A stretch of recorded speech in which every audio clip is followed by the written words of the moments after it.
What's going on, everyone? There's not necessarily a lot happening price-wise. We're going to look at charts, but things are pretty much bouncing, going sideways, choppy, up and down. However, there is an article and a theory that potentially could see Bitcoin get up over $300,000 in the year 2025. We're going to be diving into that and seeing if that is a good theory or a bad theory. Make sure you do not go anywhere. This is the Investing Bros.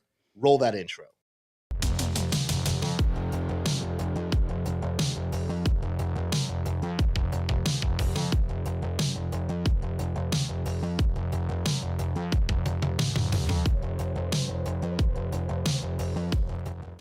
Here we are. Well. Here we are. T-Shroom, how are you doing today?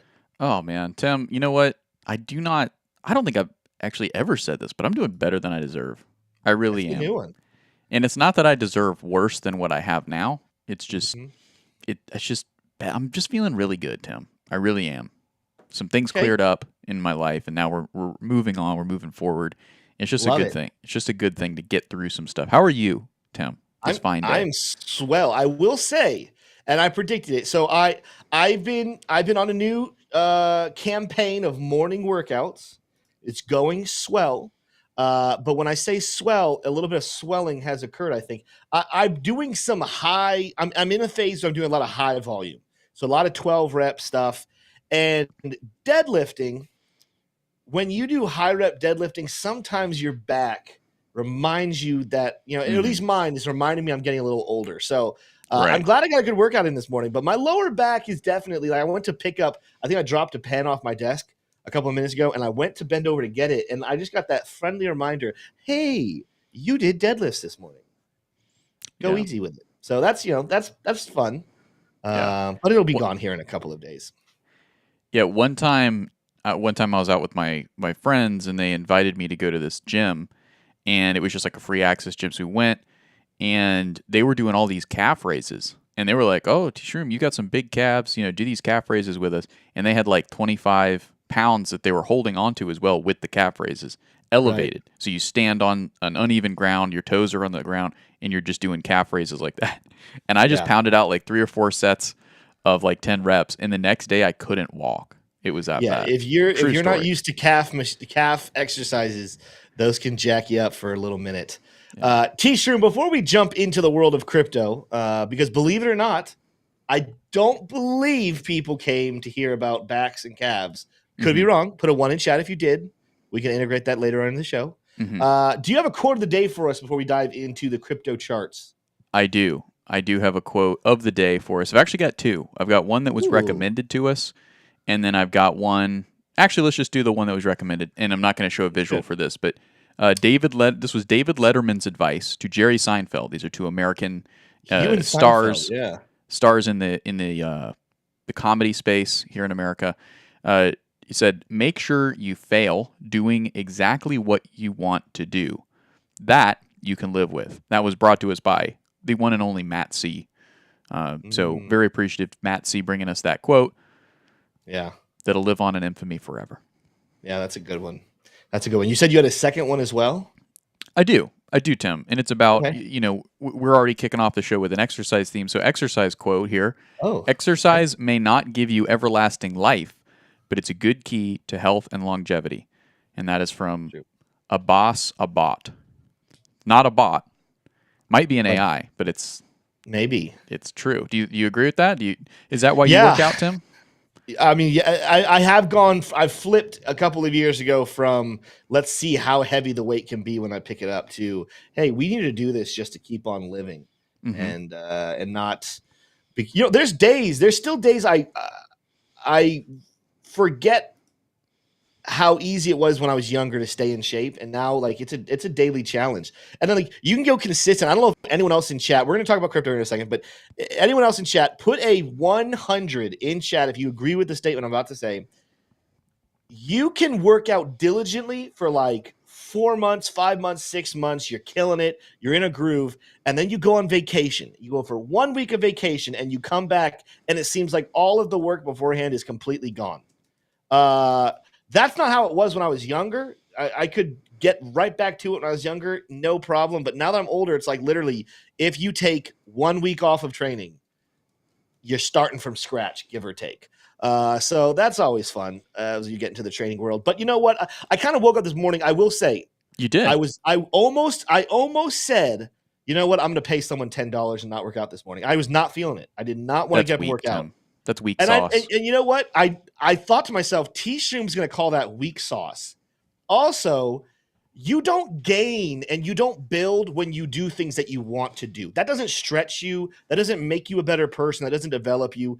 You become a better version of yourself when you do the things that you know you need to do but don't want to do. If you want to do them, that's awesome. I'm glad for you, but you're not challenging yourself and you're not going to become a better person because of it. It's when you embrace the things you don't want to do and do them anyway that you become a better person, whether in your health or your relationships or your character or your investing or your knowledge of how to run your business. All of the things you need to embrace. That thing you've been putting off for a while now, that thing that you don't want to do, learn to embrace it and get after it, because that's what actually grows you as a person. With that said, let's go talk about other things that are growing. And there's some crypto that is growing. There's also some that are shrinking. AIOZ is our biggest gainer of the bubbles here, up 12.5. I'm not going to say it because I think I always pronounce it differently, and I always forget how I pronounced it last. It's like AOs or something, but I'm sure that's wrong. Athena is also up 8.2. Render up 7.1. Now, in the trading VIP group, I've been kind of going back and forth on Render. I do think that Render is going to have a nice sell-off. I do think a sweet short is coming, but it is doing some cool things. I'm not even going to do Render TA today. I did some Render TA yesterday. That's actually still holding up pretty well, but I'm going to save that one to continue to follow that with our VIP trader group. So if you guys want to be a part of that, I've told you guys how. We'll talk about it a little bit later. Let's talk about the CoinMarketCap top 10. Let's see what's happening in our top 10 this morning. And I don't know why I said this morning, because it's clearly the afternoon. This afternoon, 24 hours, Bitcoin pretty much exactly where we left it yesterday, technically in the red. And it looks like everyone in the top 10 is in the red, but just barely 0.03%. Nothing to necessarily get upset about. Ethereum down 0.6%. BNB 0.11%.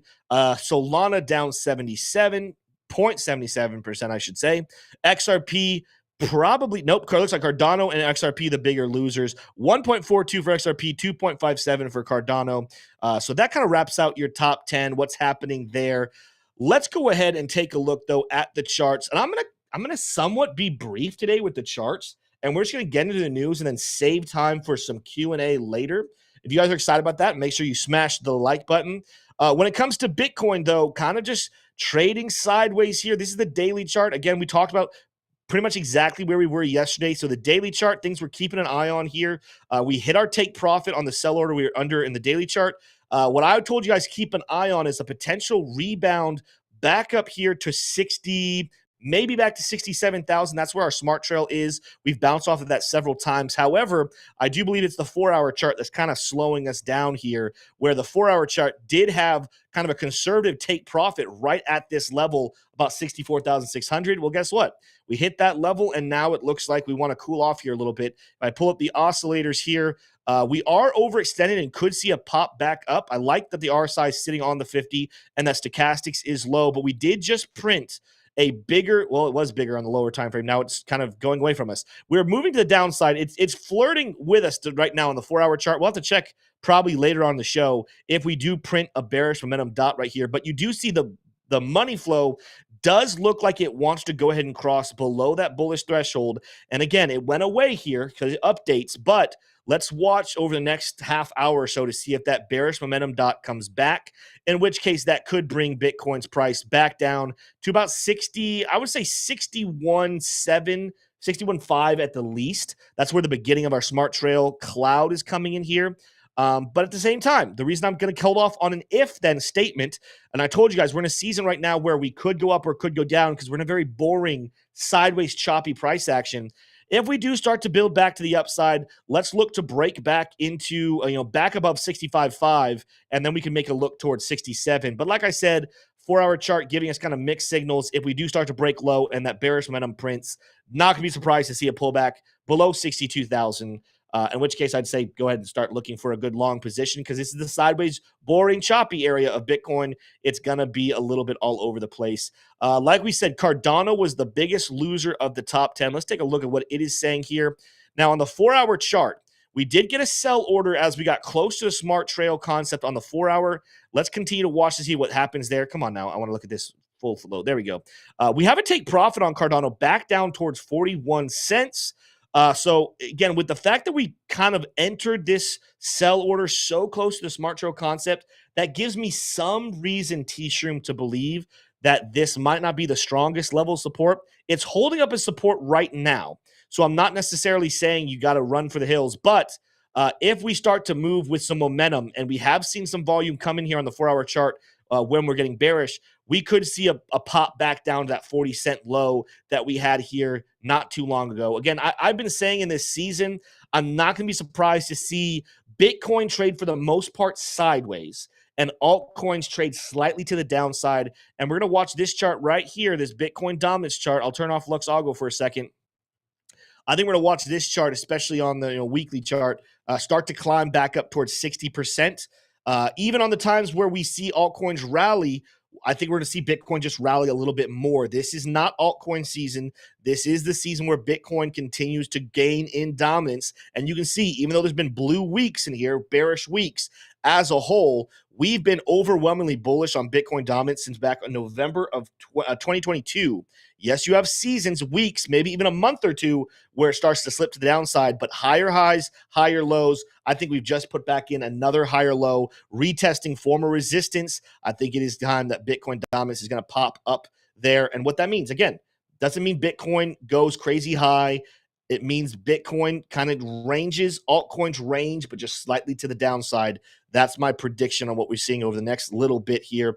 I had told you I'm going to be shorter with the charts. I'm going to kind of leave it right there. We'll do more TA at the end for Q&A, but I'm really interested to get into some discussion here, T-Shroom. And it's not necessarily a crazy heavy news day. I would say today's more of one of those days that you're hearing a lot of people's opinions. And I've seen on Twitter, we're not even going to touch it, some drama stuff going on Twitter amongst crypto influencers. What's new? Things that seem to always follow influencers with drama. But today there was an interesting theory given in an article that I want to preface is an opinion article.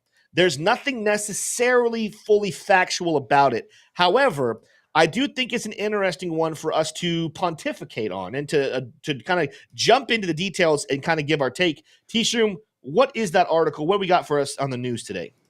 Absolutely. Well, there's a couple that kind of fit that bill that we're going to get into here. But the first one that is kind of taking the media world by storm here in the crypto space is this. You may recognize this international figure. He's kind of growing in popularity. This Donald Trump re-election may catapult Bitcoin, says everybody's favorite crypto-friendly price predictor, Standard Chartered. Standard Chartered is like, in terms of price prediction for Bitcoin, they are just far and away the most outspoken like TradFi institution. And they just love giving price predictions for Bitcoin and updating them too based on different things. So they're definitely placing a big bet when it comes to social capital, and I think they're winning. I mean, I have an excellent, connotation. I have an excellent kind of positioning towards Standard Chartered. Whenever I hear their name, I'm like, ooh, see what they have to say, because they seem to be front running and they're in the know when it comes to everything crypto and especially Bitcoin. We think a second Trump administration would be broadly positive via a more supportive regulatory environment, the bank said in a Thursday research report.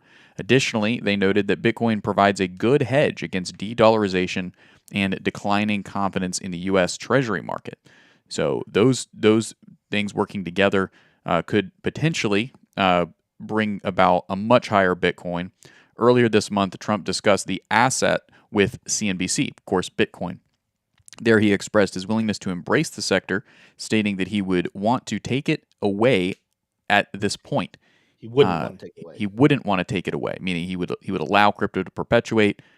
Additionally, although he had no Bitcoin to his name, he acknowledged its growing prevalence. Overall, Trump has been adamant about his focus on the U.S. dollar. Therefore, Bitcoin's service to the greenback may prompt positive action in the regulatory discussion regarding Bitcoin. In short, if Trump gets elected, there could be hell to pay from Gary Gensler. Trump could say enough is enough. This has just been completely silly. The way that the SEC has ruled by enforcement, and ultimately we could see asset prices across the digital asset landscape move up and to the right quite precipitously. Tim, what do you think about the campaign angle of the crypto markets right now? Yeah, it's an interesting one, and one of the reasons why we're kind of throwing 300,000 is I don't know if they stuck to it, if they've adjusted it, but that's a level that Standard Chartered has kind of given as a potential target in the future. And when I read this article, what I kind of took away from it was they believe currently the regulatory framework will keep a cap on Bitcoin to some extent. I still believe even with that cap, we're still talking about above $100,000, but they almost make and they almost make the thought come across that if Trump is elected, it's like that top gets taken off. The regulatory bodies that are in play that Trump allows to keep power will promote Bitcoin pretty heavily. I think it's no secret that even though the dollar is still doing the best out of any other fiat currency worldwide, it's still struggling, and there's still a lot of fear. There's still a lot of concern amongst people who know what this looks like. I mean, there's an active campaign out there to is it miseducate or uneducate or like what would the correct expression there be? To educate people in a very false thought process that debt is a good thing for the country to continue to build. And then they can just print more money and get out of those debt. Like, it's not a problem to be in debt because then we can just print the money and we're just pay off the debts like that. So let's keep building up more debt. That's a misinformation, definitely at its finest. Should we censor it? No, we shouldn't censor it. Idiots should be allowed to say what they want to say. But the whole thing is that I think they're kind of getting into terms here, saying Bitcoin actually could be a route not only just to hedge against the dollar, but possibly to continue to have the dollar be a power worldwide while you watch the wealth of Bitcoin go up and you see the value of Bitcoin go up. The US dollar maybe keeps its world dominance as a form of trade, as a form of currency that people settle trades in. So I think it's an interesting thought here. T-Shroom, before I give my answer on the ultimate question we're asking, ultimately, if Trump becomes president and does get rid of the Gary Genslers, and even though I don't think it'd be the right decision, if he does, let's say, get rid of Jerome Powell and pretty much control the Fed like a puppet, where he controls the interest rates lower. I mean, I'm assuming he's going to lower them, but he's pretty much said he's going to come in and manually set what the interest rate should be. If all of that happens, do you think Bitcoin reaches $300,000 by the end of this bull market? I think 300,000 is definitely not an unreasonable estimation, but I think it has some to do with the regulatory clarity that that could come through that narrative, and certainly Donald Trump, as the leader of the executive branch, if elected, would have a lot of say in that regulatory narrative. With that said, it would be extremely unprecedented. I don't think there's ever been a president in the U.S. executive branch that's come in and set monetary policy through the Fed, through the current Federal Reserve of the United States. They may have done that in the past, like before the Federal Reserve was started, but certainly in the classical era of economics, that's not done. And I don't think that any state intervenes with its central bank's monetary policy rating, at least as explicitly as Trump is kind of hinting that he would. And I don't think it would be a good idea for presidents, for Donald Trump to set that precedent, to kind of penetrate that veil, so to speak, and start a new power for the executive branch. Because I don't think that the government should be trying to manipulate the supply and demand of currency in general. Whether it's Trump, whether it's Biden, whether it's RFK, right? I think that we need to make money private again. We don't need to have public money. And to the extent that they want to pay military, pay soldiers in a fiat currency, that's up to the soldiers. Each contract, each government employee contract to say whether or not they want to be paid in dollars or an alternative compensation structure. So, when it comes down to it, I think Trump is definitely a better candidate for Bitcoin. And I agree with Standard Chartered. And I think but there's a lot more factors that would lead us to 300,000 than just Donald Trump getting elected. I think he would be a tailwind for sure, but it wouldn't be him alone. I think that if Trump, the route to 300K in 2025 is not completely in Trump's hand, but the hand that he could play if elected president, if he does, and by the way, I don't think he alone, I could be wrong, but I don't think even he thinks that he can come in and single-handedly just get rid of Gary Gensler and Jerome Powell. I think the assumption would be that this election's not going to just go Republican in the sense of the presidency. I think those who are running for Congress and Senate as well, the thought is we probably will see a red wave. And we were supposed to see one supposedly like 4 years ago or 2 years ago or whatever, and it didn't really happen. Well, at this point, the way the country's going, under the leadership of the Democratic Party, I think there's a chance a red wave happens, in which case he'll have his votes in Congress and Senate to fire and rehire the head of the security, the SEC, and the head of the Fed, and that of course is Jerome Powell and Gary Gensler. Now, that if he's able to do that, and if he is able to get rid of Gary Gensler and remove that whole ceiling on top of cryptocurrency, that's massive for altcoins, right? I don't even know how much that helps Bitcoin as much as it helps altcoins. If he does get rid of Jerome Powell, and I want to preface this, I saw Lie in My Pocket agree with me. I really don't think that Jerome Powell has done a bad job.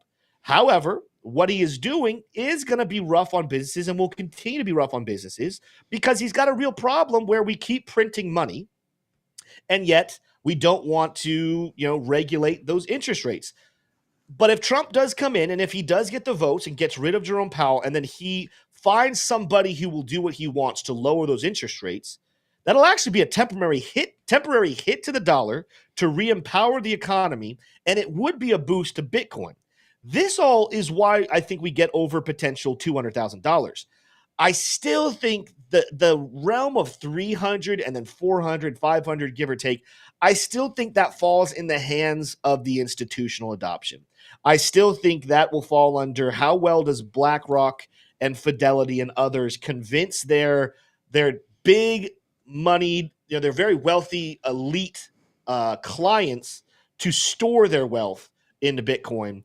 And then the other thing I'll say here before we move on from this topic, and I don't know if you want to finish it up, T-Shirt, with another thought, but the only other thing I thought when reading this article is if Trump does come in and reinstitute all of these different things, and if there is potential, more hope thriving in the economy, do we potentially see for the first time the 4-year cycle break in a way that maybe we don't just continue to run parabolically to the upside over the next couple of years, but maybe there's not a major bear market?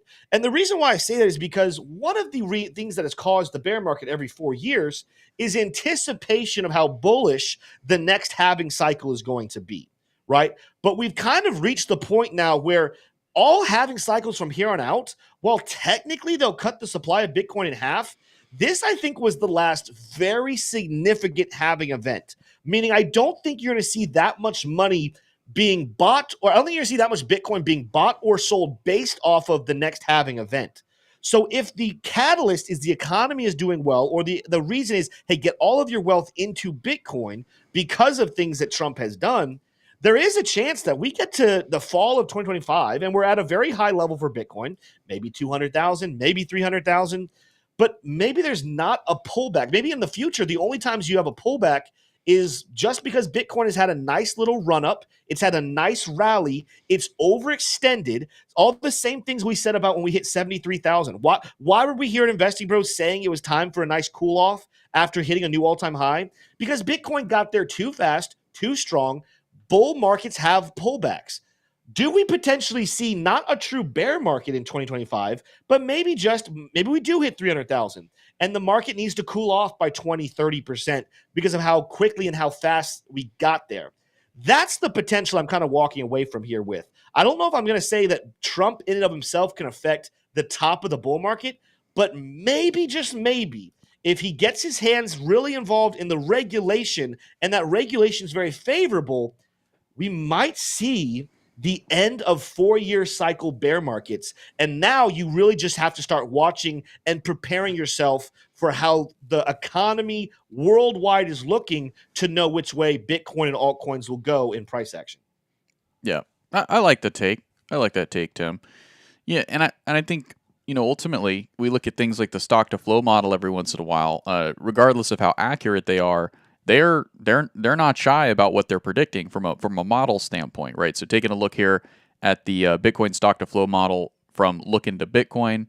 Now, just keep in mind, folks, that this is not something that is fully accepted by the crypto community. But if we zoom in here, right, the stock to flow model predicts a $450,000 Bitcoin by as early as April 24th, 2025. So around this time next year. And then a different one that is, quote unquote, a purist to Plan B's original stock to flow model for Bitcoin. This one puts Bitcoin at 1.2 million by the same time, right? So these are not necessarily going to come true, right? There's a lot that would have to happen. Tim mentioned the institutional inflows that would need to take place. So far, we've seen record inflows into the ETFs, right? So that does definitely met expectations and exceeded expectations from institutional involvement in Bitcoin, which is what we would need to see to get to that 450 or that even 1.2 million dollar Bitcoin by 2025. Do I think that we're going to see those numbers? No, but this illustrates that 300,000 is really not that far out of the realm of possibility. And if Donald Trump was to be elected, that would be one of the main pillars that would need to be unlocked, so to speak, in order for Bitcoin to reach those highs. Not the only thing. And I would say that we could reach those highs without Donald Trump being elected. I think it would be much harder from a regulatory standpoint in the United States. But, the United States is not in a vacuum. There's a whole other world out there as well. Here's what I'll say. I think, let's just pretend we have three options, even though we all know we have two. I think that if RFK becomes president, we still have a nice road to the upside. I'll tell you this, and I don't really think it's going to happen, but if by some strange situation and chance, somehow Joe Biden is reelected, I'm not going to lie to you. I might become a fan of the early top. I do think we're clearly watching right now, and I don't know if this is in the news stories that we're going to cover. Are we going to be talking about the Coinbase lawsuit in California, the class action lawsuit? That was something we're going to cover later in the week. So we'll go ahead and keep later with in the plan week or later in the show. Later in the week, we'll cover that as scheduled. But what was your point? What was your point on that? Well, my point is, we see whether they come out and say that they hate Bitcoin or not. I don't know if they really can, but the kind of a combined attack and the scheduled attack on crypto as a whole is leading to a road where they're under this current administration. There will be heavy negative regulation, not only on just crypto, but on Bitcoin itself as well. And it really will suppress the price. There's a theory out there that maybe this cycle could have an early top, say sometime in February, March of 2025. I'm not necessarily ready to commit to this, but I will tell you, if by some snowball's chance in hell, Joe Biden is reelected, I think that you have to start more seriously considering that situation. I think you really do need to start considering this might be an early top. They're going to try to do things to try to pump the economy to make him still look good all the way up into election season and throughout it. But if he wins the election, the regulation that will come to crypto is going to get scary, and it's going to really suppress prices heavily, because even though this will drive cryptocurrency will still exist, it'll drive it to other countries. If American citizens and US dollars are not able to be buying crypto in mass, that will seriously suppress the price of cryptocurrency. So I kind of see a very positive outlook for crypto under a Trump or an RFK leadership.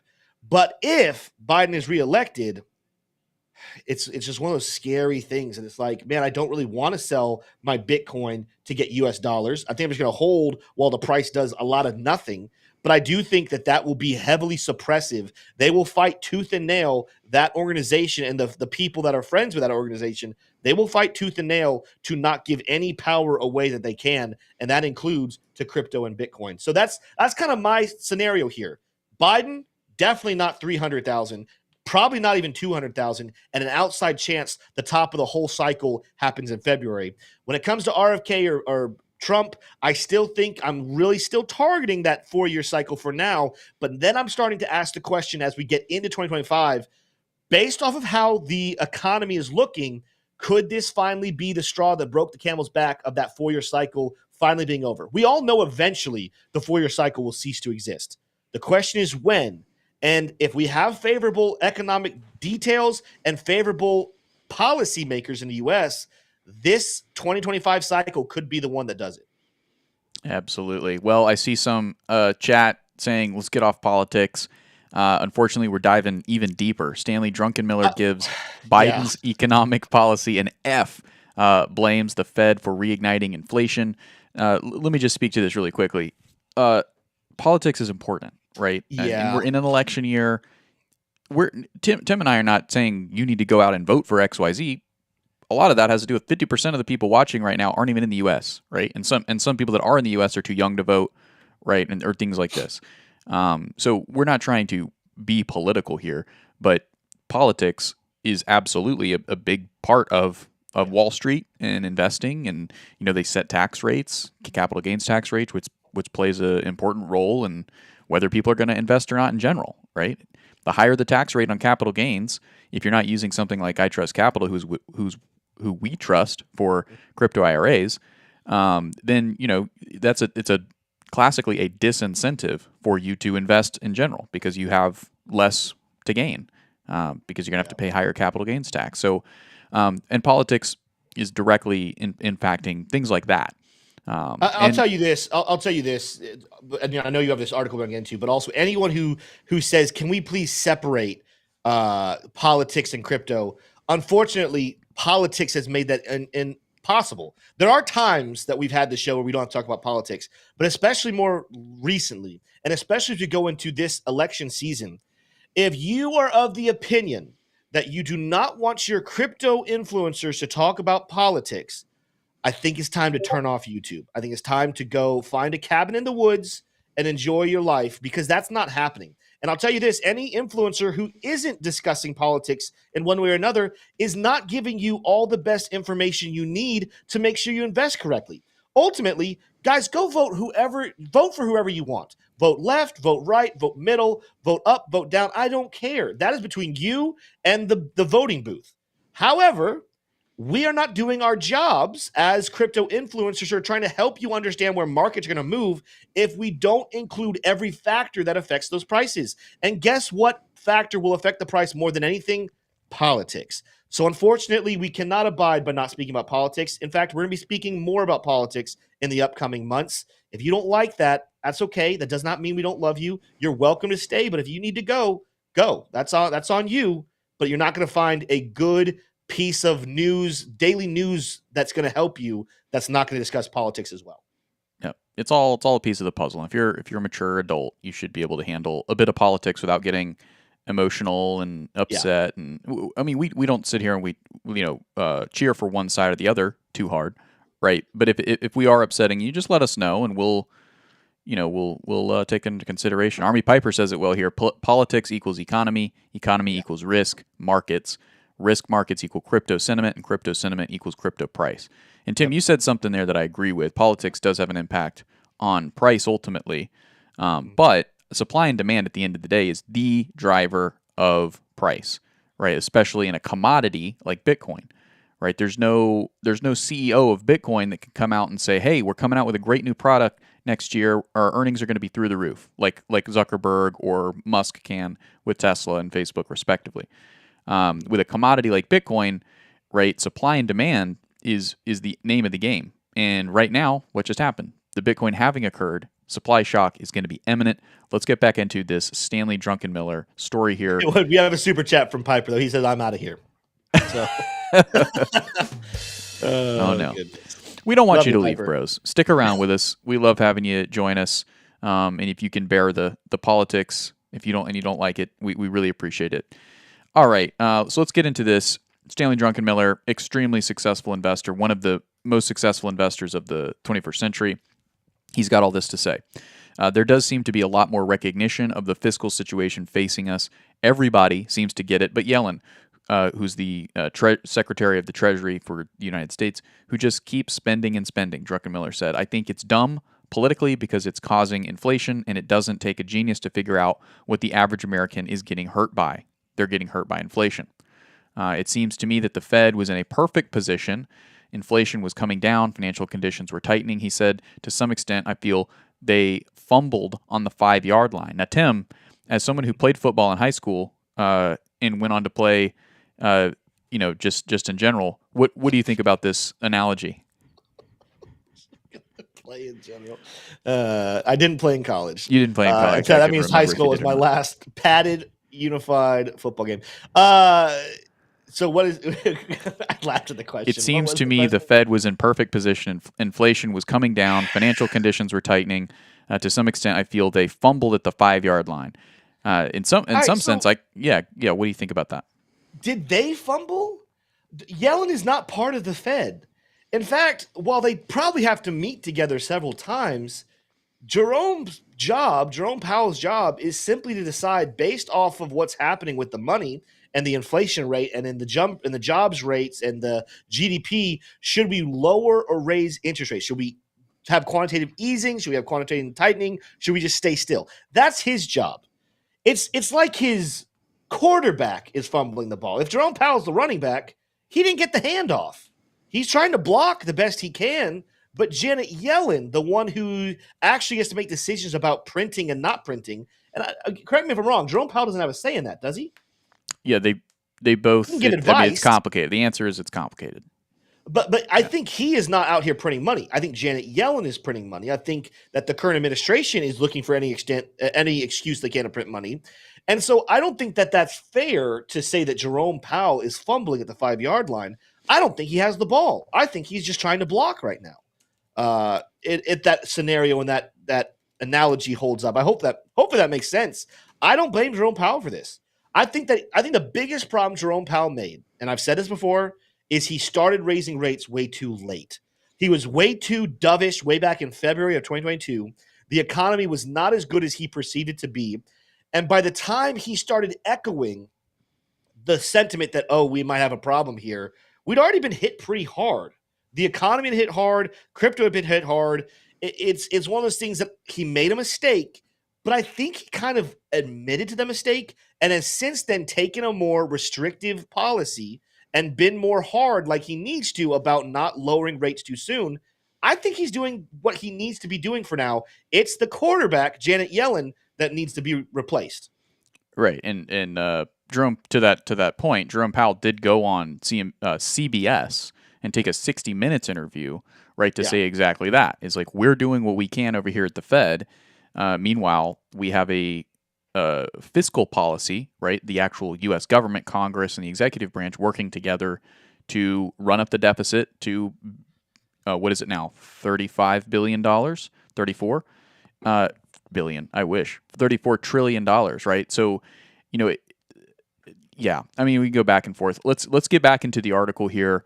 Ultimately, I do agree that both sides could be doing a lot better, the Treasury and the Fed. And at the end of the day, make money private again. Money should not be public. Like, we're only in this situation because the Fed exists, right? It did lead to an undeniable long period of prosperity for Americans. But now that there is an alternative that is crypto, it should really lay down its weapons and say, we're making money private again. And I think that that's something that RFK really, if he got in power, that's something that he would want to do. Biden, if I was a professor, I'd give him an F, said Druckenmiller. Basically, they misdiagnosed COVID and thought the economy was going into a depression. The Fed did too. Treasury is still acting like we're in a depression, he added. They've spent and spent and spent, and my new fear now is that the spending and the resulting interest rates on the debt that's been created are going to crowd out some of the innovation that otherwise would have taken place. So he's really looking out for the stock market here with that last bit, saying that innovation and capital investment into innovators, corporations, small startups, is going to see a slowdown. Of course, that's going to also happen on the risk assets known as cryptocurrencies, digital assets. And then the last bit here, with Biden, I'm more worried about stagflation.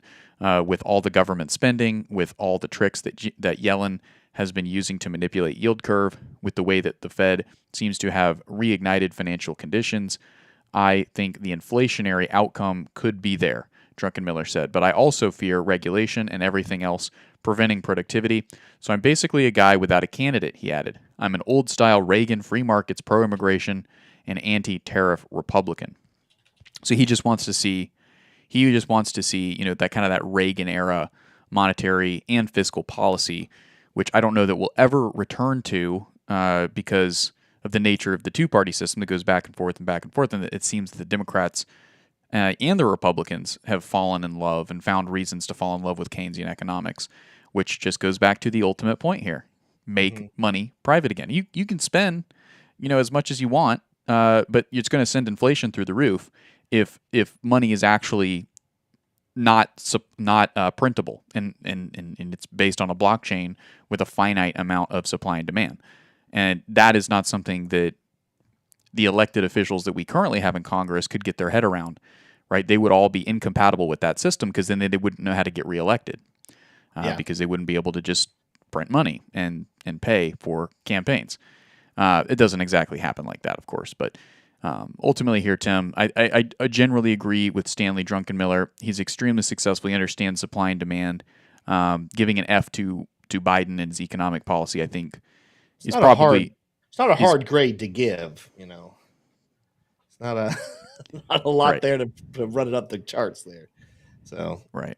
All right. Well, we're gonna take a step out of domestic politics here and really drill into international politics. Bank for International Settlement said, sometimes we need giant leaps that deliver a fundamental rethink of the financial system and foster the development of entirely new architectures, said Augustin Carlstens at the opening of the Bank of International Settlement Summit. There he is. There's a picture of beauty. And then Charles Hoskinson jumped in, the reason why we're bringing it to your attention, because he said, sounds like we need crypto. So absolutely, an entirely new architecture for finance. Tim, is the Bank of International Settlements kind of along with, I don't think it was last week, but the week before, the International Monetary Fund kind of going along the same line, saying, hey, kind of hinting at crypto adoption, hinting at, hey, the world is ready for crypto without saying it.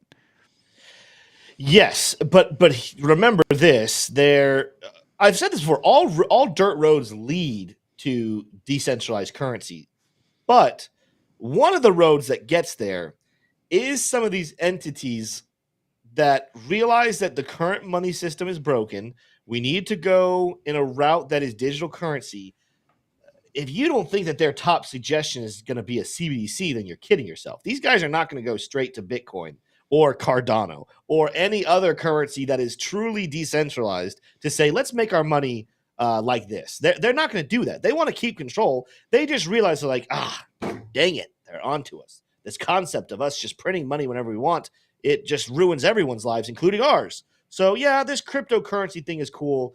Let's go stablecoin run by a central bank, otherwise known as a CBDC. That's going to be what they pretty much propose here. We did get a super chat back here, and we don't miss super chats. Never, ever, one bit. Army Piper said the biggest travesty, this is while we're still on this topic, biggest travesty Yellen is doing is buying back broken low-interest bonds from banks so that they can buy new bonds. That price difference will be gap-filled by the American taxpayer. Mark my words. Yep. It's Janet Yellen gets to write. Janet Yellen was given a whole book of blank checks, and she can do whatever she wants with it. And she can just go back to the money tree, the printers, and whenever she needs to pay a bill, she can just go print more money. That's a very dangerous situation. That's an irresponsible way of doing it. Yes, we're gonna pay for that one way or the other eventually. So good point there, Piper. Absolutely. Well, we've got a very exciting update here involving RFK. But before we do get to that, we've got a brand new partner here that we're working with. This is Efani. So Efani is America's most secure mobile service. The Efani Safe Plan is a bespoke cyber security focused mobile service protecting high risk individuals against mobile hacks. they provide the best-in-class protection with 11 layers of proprietary authentication backed with $5 million insurance policy. If this sounds at all interesting to you, you can click the link in the description of this video. That's the Efani link for mobile secure and mobile service, the most secure mobile service. We're going to be having a representative from Efani on for the Saturday show because, Tim, you're going to be traveling for Mother's Day. So I will be. Yeah, I'll be out Friday and Saturday. So yeah, I'll be talking to some of our friends over at Efani about everything that they do over there. That $5 million insurance plan is actually really interesting because if you do get my understanding of it is if you do get hacked, which they're like leading in the market in preventing hacks, like SIM swap attacks and things like that, then you'll get the $5 million insurance policy. So that's their whole business plan, is that they're protecting that insurance policy. But everybody who gets a service with them, they're potentially could. I mean, don't think about it like winning $5 million, but that's how certain they are that their plan is much more safe. You may not be aware. But these attacks, these SIM swap attacks and other similar attacks, they happen way more frequently than folks are aware of. Being Crypto reported AT&T was sued after a SIM swap attack resulted in $560,000 of crypto loss for customers. And that's just the beginning. If you're not familiar with SIM swap attacks, you can do all kinds of research online to find out more about it. The FBI reported a 5.67x increase in SIM swap attack scams last year. So, there's no end to, all the research that's done that you can find. Well, and look, will this be the last time that the Investing Bros bring up Efani and, the wonderful services that they can bring and what they can protect you against? Absolutely not. We will bring this to your attention more times into the future. But if you want to go check them out now, you can go click on the link down in the description. No, I'll say this, Tisha, before we move on. Like, I'd heard of people getting SIM swapped, and it's one of those things that it seemed like it was more like, only like bigger named people, like borderline, dare I say, celebrities get SIM swapped or whatever. I don't know for certain, but one of the reasons why I was so interested in this sponsorship was I have a new phone over the last month and some change because I was sitting in a park one day. It was a Saturday afternoon playing with Brody. Me and Taylor were hanging out with Brody. And all of a sudden, my phone was not responding. It said something about my SIM card not being active or something. Again, I don't know for certain if it was or not, but luckily I have two-factor authentication on all of my stuff. But I rushed to a Verizon store because I do have Verizon, and I got everything switched over immediately. This is something that is going to affect more people than you would think. And again, it's one of those things that they believe in it so much. I didn't even know about that $5 million insurance policy. That's super cool. That just shows them that's them showing how secure, how good they feel about their security. I highly recommend to you guys, especially anybody who does have a decent amount of crypto and you have a way of potentially accessing that on your phone. Like if you only have like $200 in your Coinbase account, maybe it's not that big of a deal. But if you have thousands and thousands and thousands of dollars sitting on something that your phone can activate and someone is able to SIM swap you, there's nothing you can do about it. That money is gone. So I highly, highly suggest to those who do have a lot of wealth sitting in their crypto accounts, heavily consider using this service. And again, if for some reason they fail, well, guess what? There's a $5 million insurance policy. Not a bad exchange for losing a decent amount of crypto. Yep. I'd be surprised if a lot of people have more than $5 million of crypto right now on their phone. Could be wrong. Put 100 in chat if you do, but I don't. I don't have $5 million of crypto. And the link is just down here. I know we've talked about this at length at this point, but the link is down here if you guys wanted to go ahead and check it out. And does it support the Investing Bros? It absolutely does. So we'd really appreciate if you are considering of changing to a different mobile service, because for security reasons, look, you are perfect for this product, and we believe it'd be a pretty good fit for you. I'll tell you right now, there's going to be other ways you can get them, but if you guys want one of these hats, anyone who signs up for this, I will personally pay for it and get you a hat. Yes. That's awesome. Yeah. There'll be other ways to acquire hats. I don't want you guys to think this is the only way, but this will be one way. If you guys sign up for this link, I will give you a hat. That's right. We have heard the bros loud and clear. Oh, we're having fun. And L's are important. L's are important. Well, let's go ahead and move on to this. Robert F. Kennedy Jr., maybe you've heard of him, a pro-crypto presidential candidate. He's going to be appearing at Consensus 2024.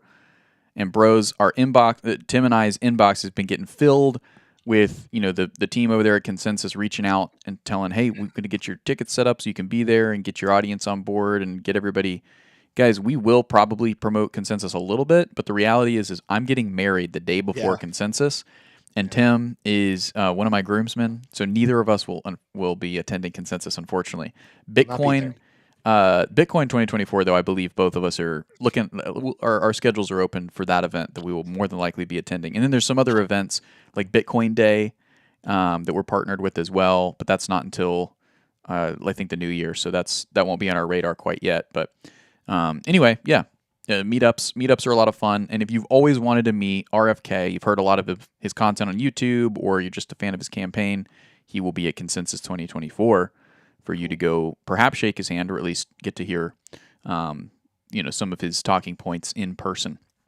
Moving along here, Tim, TikTok sues the U.S. government, says the ban violates the First Amendment. So this is the latest move in this saga of one of the world's largest social media apps. Famously, is if it's not divested from the Chinese investors, then TikTok goes bye-bye for American users. And obviously this has split a lot of commentators. I mean, some people are like, well, TikTok should be banned for a litany of reasons. And then other people are no, TikTok shouldn't be banned. No, nothing that is free, that has speech on it, should be banned. This is a violation of the First Amendment. Well, TikTok is taking matters in their own hands and countersuing the U.S. government and their potential to ban their app. So that seems to be a clear indication that is the step that they're going to take instead of having their Chinese investors divest. So, Tim, what do you think? What do you think the odds are here that we have a TikTokless world come January 1st, 2025? Well, TikTokless America, I should say. I don't know. I don't know if I'm ready to make a prediction on that one just yet. I'm going to probably lean towards it'll still be here, but who knows? It could end up losing this. Maybe some of that has to do with how election season goes. I don't know. We'll have to wait, but I'm not going to give a definitive answer there because I'm not 100% certain. Well, Polymarkets is saying TikTok banned in the U.S. by June 30th. I don't know if that's the deadline. That sounds right, but they're only giving it a 3% chance. So they're either saying, so the betting odds are either saying that U.S. regulators are going to capitulate in the fold and ultimately allow TikTok to operate with Chinese investors, or it's predicting that the Chinese are going to divest. So either way, we shall see. Of course, nobody knows what's going to happen here, but it is a very big story. And does it affect your crypto holdings directly? No, right? But TikTok is a very big tent post for a lot of folks who derive their income from social media. Mm-hmm. Bitcoin fan Jack Dorsey takes Kendrick Lamar's side of the Drake beef. Tim, are we jumping on the crypto bandwagon here and going with Jack Dorsey? Do you care about this? BROZ, I mostly don't care whatsoever. But if you told me, Tim, you have to choose one, I'm probably going Kendrick Lamar. I really don't listen to either one of them, but I'm going to choose Kendrick. I did listen to a little bit of his stuff in my younger years. Okay. So, yeah. Unlike Tim, who's just so quick to cast his lot in these pop, media, just little bouts. I'd like to just kind of withhold and say I'm not going to give these two gentlemen the light of day. They're just pop celebrities and nothing more. I'm going to keep my attention focused on the markets. Who chose the article to bring it up on the show? He needs some milk. No, we're having fun. I too would say Kendrick Lamar probably is more deserving of the victory in the beef, but we're not going to get into the details here. But they're actually beefing over something that's pretty grotesque. So you guys can do your own research on that. But anyway, we got a clip here, Tim. This one was sent to me by none other than TA Tim on Twitter. Tim Warren. Let's take a look here, Tim. Let's take a listen. So I know this might feel polarizing, but I encourage you to keep an open mind right now. No. I see Bitcoin.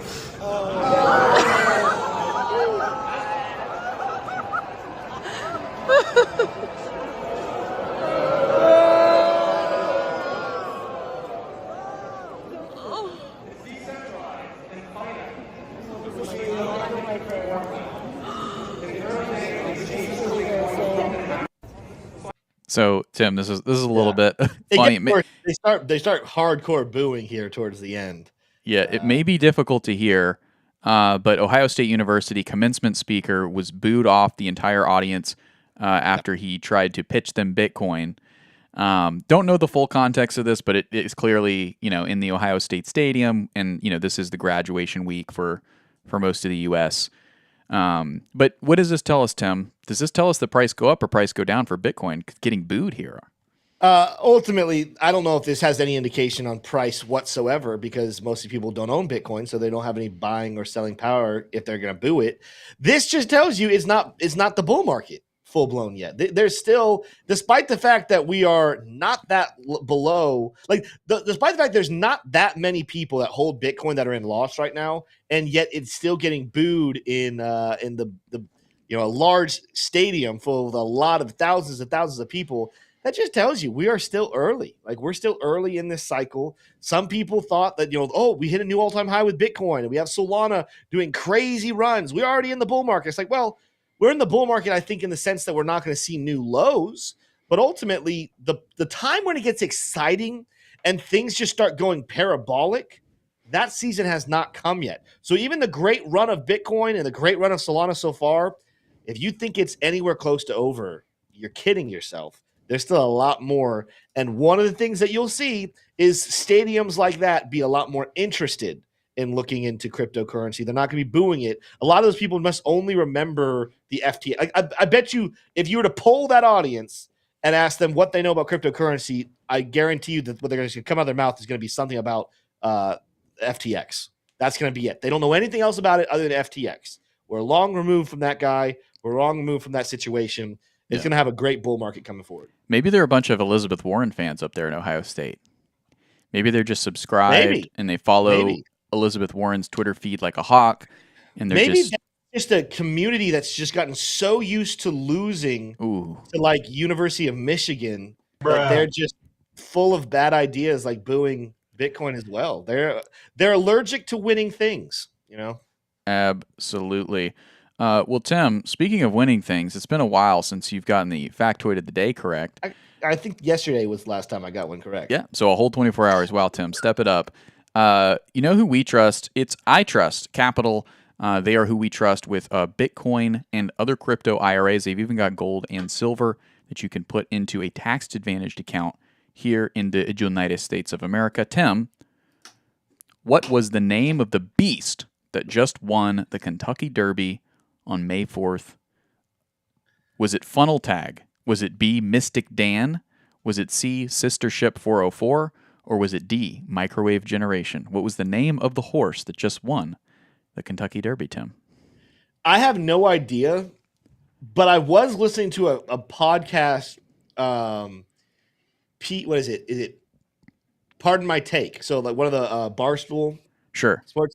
And I don't think they said who won or not, but I'm pretty sure I heard them talking about Mystic Dan. So I know that Mystic Dan was at least one of the horses.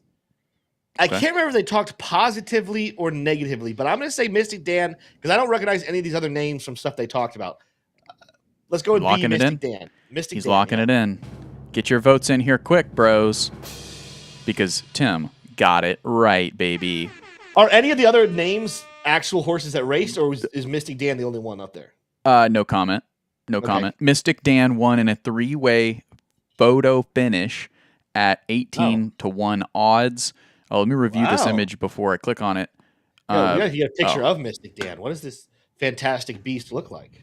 Tim, have you ever watched the Kentucky Derby? Probably never. Okay. Great. What are your thoughts on the Kentucky Derby, Tim? As I look for an image in Kentucky and people dress up. That's one of the reasons why you're not going to see me ever attend it. Do you see what people dress when they go to it? That's just ridiculous. It's their church. It's their Sunday best. Number 2 Mystic Dan, or no? Mystic Dan must be the middle horse. I think Mystic Dan is this brilliant beast right here. What a guy! Wins by a nose. What a guy! Guess. Yep. Cool. 8 to 1 odds. Good for Dan. There he is, interacting with another little beast, a little Labrador. Oh, look at that! Very sweet. How's we need to get an update on Beamer. How's Beamer doing? Dude, Beamer is great, and he loves Brody a lot because Brody feeds him a lot of food. Brody, in fact, sometimes Brody's more concerned about feeding Beamer than Brody's concerned about feeding himself when we give him like eggs and cheese and different things. But he's doing well. He has not escaped the yard anytime recently. That's good. Still a little ball of muscle that chills. But he's so good. Like he'll jump on strangers still because he's excited. But dogs know things. Like dogs know things that we don't think they know. He knows, like with Brody. Like Brody's his little boy. He defends Brody. He will not ever jump on Brody. He won't scratch him. He's very gentle around him. So I don't know. He figured it out. Beamer's smart. He's doing good though. I'll have to maybe for our Discord, I'll shoot a video of Beamer and Brody playing. I think I've done one before. But shout out to James again, back in chat.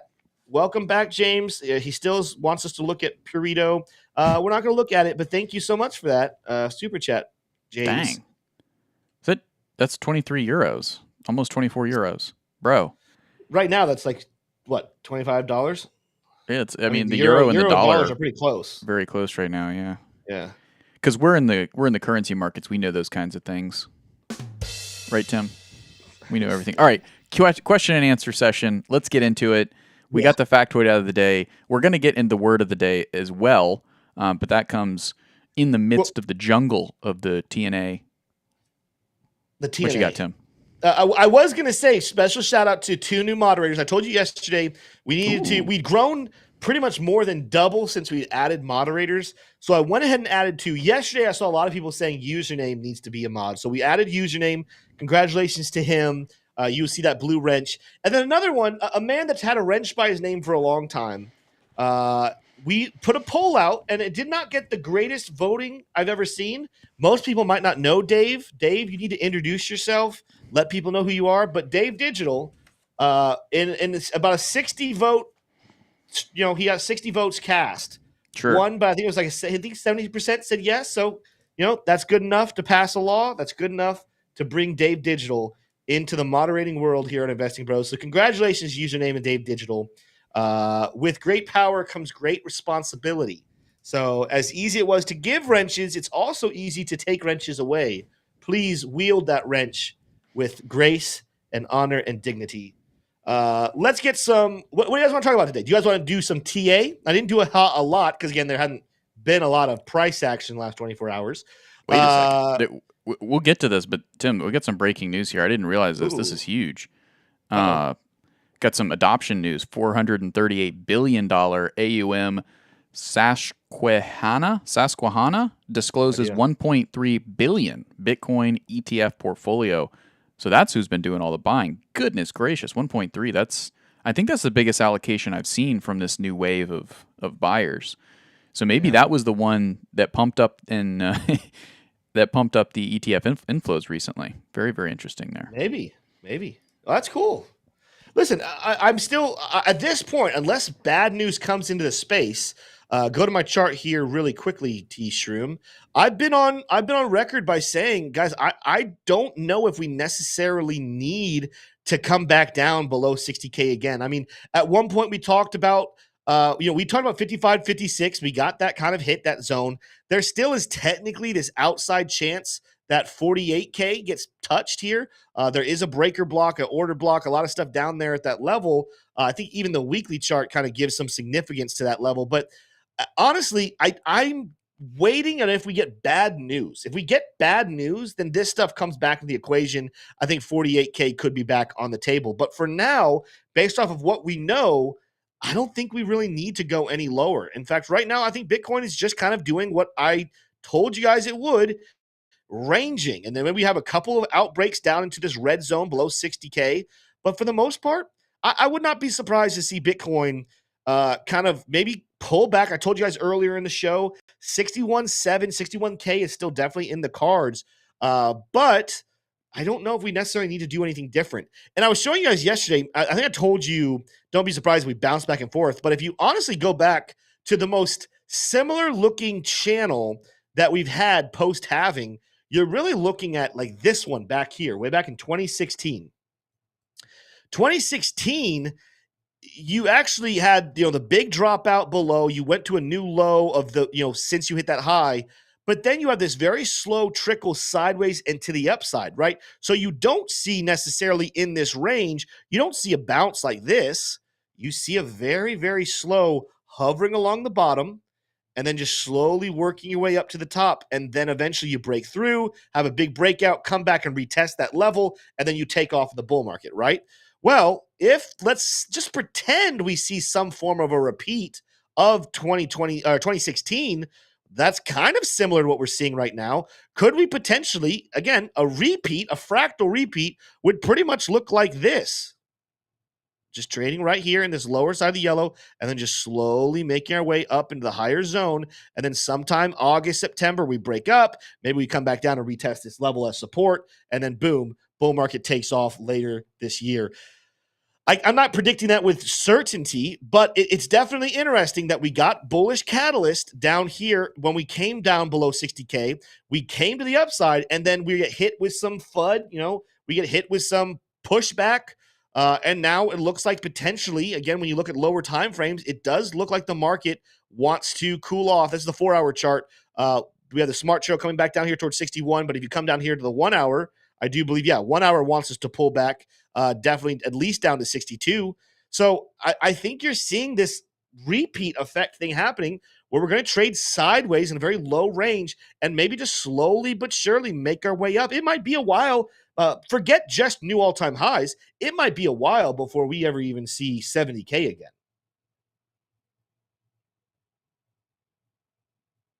Oh, you're muted. Oh, goodness. I'm so sorry, bros. I'm so sorry. I did not realize I was muted. Tim, why don't you dive back into the chat, see what other Q&As there are. But as you do, we have the word of the day here from the New York Times, which is masquerade. I think I know what this one means, Tim. What do you think it means?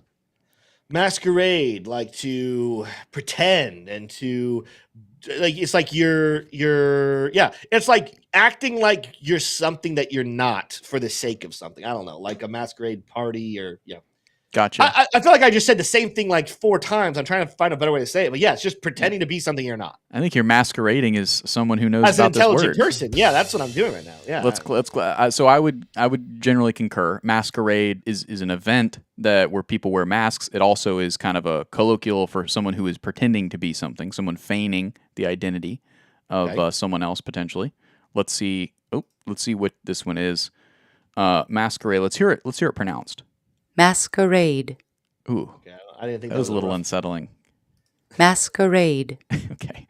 A party of guests wearing a costume and disguises, costumes worn, making a false outward show, taking part in a costume party, pretend to be someone or something someone's not. So I think we both won that one. Okay. Well, I didn't know this was a competition. I thought we were just trying to find out if we got it right or not. Tim, it's always a competition. That's true. I should have known that. I should have known that for sure. We're like Drake and Kendrick Lamar here on the Investing Bros. Everything is a blood battle. Yeah. We're just kidding, of course. Yeah, so I want to go back. We did a super chat. Eric Wallen got rid of them, and I'm not even mad. James, thank you for coming in here, but we are just going to go ahead and never talk about that token again. Thank you for the $60, the 60 euros that you donated to the channel. That's awesome. Yep. But we really, again, I want to make sure you guys know we do not want to shill anything. People are going to say that we shill a lot of different things. Ultimately, I'll tell you what we will shill. And I'm explaining why we shill it. I will shill you what is currently in my bags. All right. Now, some people are going to be like, oh, he's just trying to get us to pump his bag. Yeah, I'll tell you what, guys. Yes, I'm trying to get you to pump my bag. If I own it, shouldn't I talk positively about it? If I don't own it, should I be talking positively about it? The people that get upset when you shill something that you own, well, why would I own it unless I wanted it to go up? And why would I tell you guys that I like it unless I think that it should go up? There are people out there, of course, that buy coins, they pump it up, and then they tell their community to buy it and they sell it. That's never going to happen. First of all, I don't really degen enough for that to ever happen. I really never recommend anything except for larger coins. There are coins, and I want to just make sure we're upfront with this, like XYO, for example. There are coins that T-Stream and I have looked into. We like. They're smaller. We've accepted partnerships with them where they're helping keep the lights on here and they're helping provide for the channel so we can grow and get bigger. We're going to be super adamant about telling you guys, hey, we're being paid to do this, but we do like it. It is something we hold. And ultimately, continue to do your own research. Just because you see me, even if I'm talking about a coin that I'm not being paid to talk about, if you see me say, guys, I really like the future of Cardano. I like Cardano, guys. I understand, though, why some people don't. And if you don't like what you're seeing with Cardano, do not buy it, right? But I believe in the future of Cardano, so I am going to talk about it. We have a large community in the Investing Bros that does like Cardano, so I'm going to talk about projects that my community likes. If you want to call it shilling, call it shilling. What I will say, and T-Stream and I both pride ourselves on this, if you don't know that much about us, we both love Jesus. In fact, we would not be here and doing what we're doing if it wasn't for things that Jesus has done in our life. And because of our relationship with Jesus, we have a high level of integrity and a high level of character to say, you know what?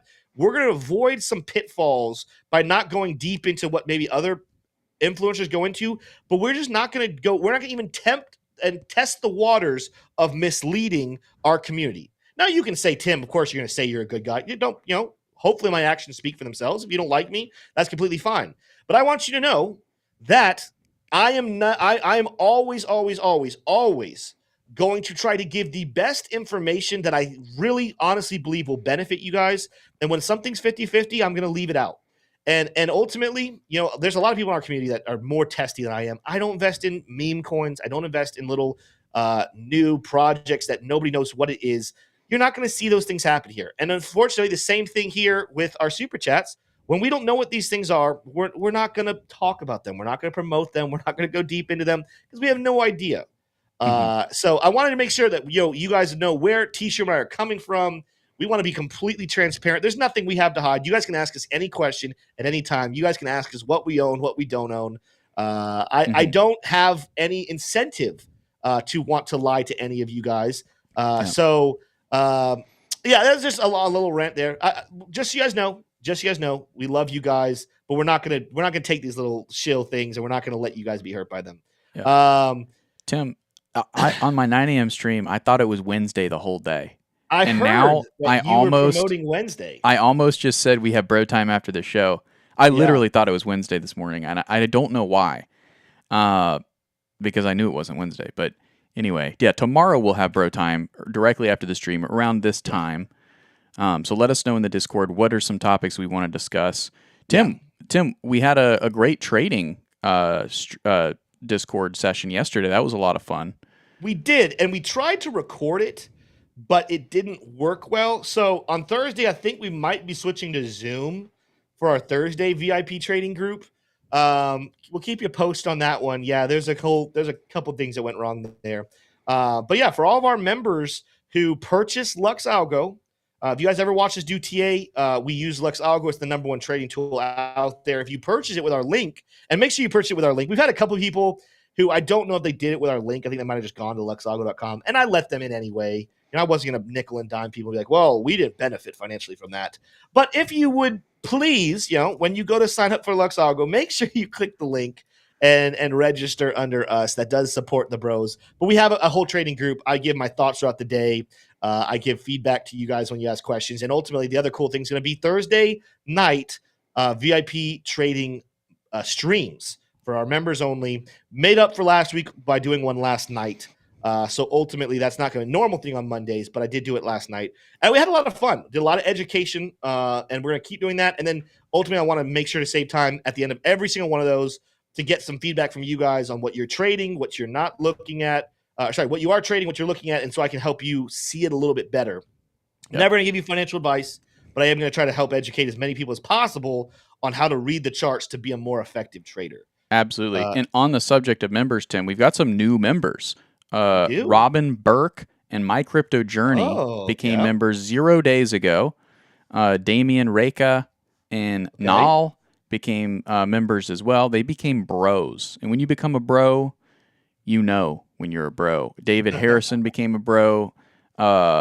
Brandon Boutre, Crux of Crypto, John Bensi Banshee, Papa Guth. See him in the chat a lot. Papa Guth adds a lot of value to the stream. Zachary Martin hitting that 1 month level, getting that yellow badge. You love to see it. Username, Sergio. So all the bros that you see in here bringing value are they're starting to tick up into that 1 month category. We love to see it. Of course, there's been bros who've been in a lot longer than the ones I just mentioned, and huge shout out to those bros as well. We absolutely love it. Love to see it. Let's see. It'll do. Okay, so these are the oldest bros here. I've reorganized them. So the oldest, not a surprise here, Cryptex, Thomas L., Remington Peralt, and of course they've got the blue badge, the Bitcoin blue, the Investing Bros blue, because they've exceeded 9 months, more than 9 months. Crypto Billy, Angbok Rush, Dustin Singer, Joe Nichols, Crypto Dave, Thomas Brady, Rhinachos, Matt C, Drew P. I'll stop there. Speaking of Brady, did you watch the roast of Tom Brady on Netflix yet, Tim? I have not. I've seen clips, but I need to watch the whole thing. It looked very funny. I will say, T-Shim, I've got to go. I got to run now. It is 4:16. What do you have to do, Tim? What do you have? Tomorrow. I am about to go on Stocks with Josh channels for his Technical Tuesday. So all of our Stocks with Josh community, I will be over there in just a couple of minutes. I would say, Bros community, come watch over on Stocks with Josh. He's got a lot of great stuff going on with his channel. He just hit 100,000 subscribers. We're gonna get him over 200 too. But yeah, come have some fun with me and Josh here in just a couple of minutes. I think we're going live at 4:30 Eastern Standard Time. Josh is becoming a good friend of mine. I love getting to do the show with him, but I do need to wrap up today. T-Shirt, do you want to keep going or do you want to close it out right now? I think we're going to close it out. It's been an absolute pleasure to bring you all wasn't a great day of news, but there was some news. No, not a lot. Bitcoin sideways. We're just it's a good time to exercise our diamond hands, get them stronger, and hold on to what we got. I'm very close to pulling the trigger on buying some Pendle, kind of hoping for maybe a little bit of a pullback. Also Injective, I've got my eyes on picking up. So you're shilling Pendle. Well, you don't like Pendle? No, I love Pendle. Am I shilling? Am I kneeling? Right. Am I kneeling to Pendle? It's the way all the cool kids are saying shilling. You're shilling the Pendle. I don't know that I'm shilling or that I'm mentioning what I'm going to buy. Should you buy it? No, you shouldn't buy it because I'm buying it. You should buy it based on sell if you think sell you it so that T-Shroom can get a cheaper price. Yeah. In fact. Yeah. I love it. Right. I love it. Guys, we'll be back tomorrow. Again, if you're new here, smash the like button, hit subscribe. We have a 9 a.m. live every single weekday, a 3 p.m. live, and then I don't know if one's going out tonight, but more often than not, we have a 6 p.m. upload that goes out. Go check out my Solana price prediction video posted last night. You're going to want to see what it is if you're holding Solana. With that said, love every single one of you guys. We will see you tomorrow. Adi.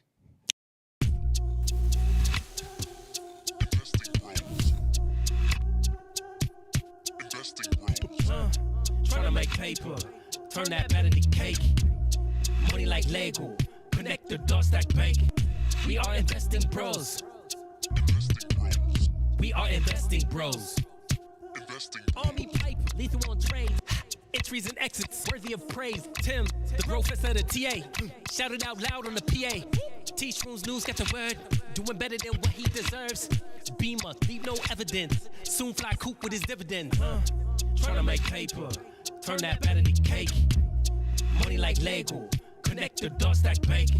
We are investing bros. We are investing bros.